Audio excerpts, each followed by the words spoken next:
Mga ka-farmers, tingnan natin yung saging na sabi ni Don din doon.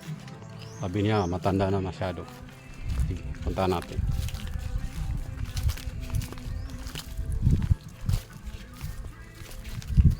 Yan, mukhang mananabas.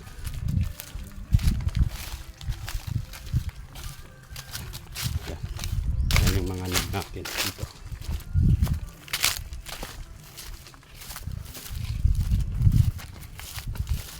Yung niyog natin na namatay, so pinalitan natin ang bago. Malapit ng mamunga itong ating niyog, mga ka-farmers. Yan, yan, malaki masyado yan.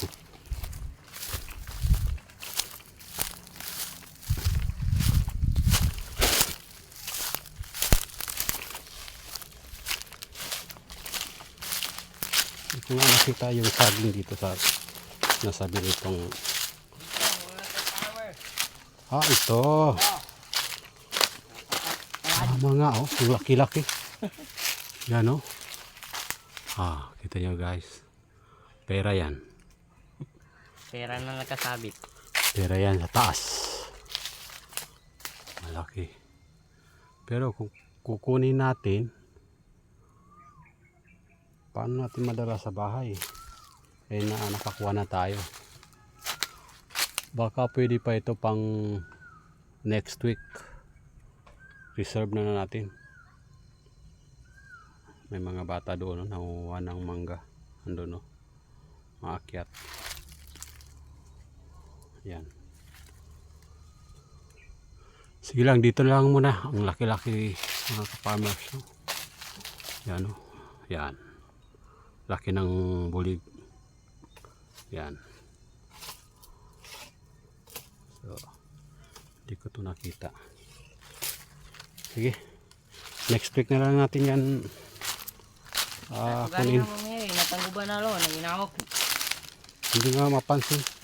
Meron pa dito. Ito. Halos hindi na natin ubos-ubos itong ating saging yan.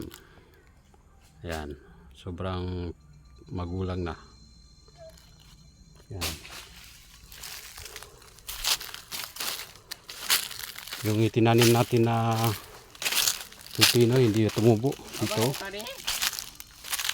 Yes, bukado yan. Hindi nga tumubo yung pipino dito na yan. May mga tanda tayo dyan. Hindi tumubo.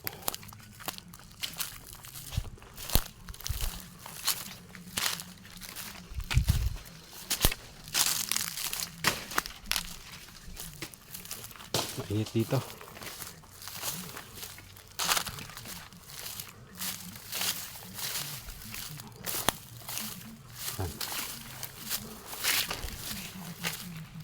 So, lagi tayong tumatambay dito sa ating farm. So, ito yung tinanim natin na malunggay ito mga ka-farmers. Yan. So, yan may tumubo na. Dalawa yan.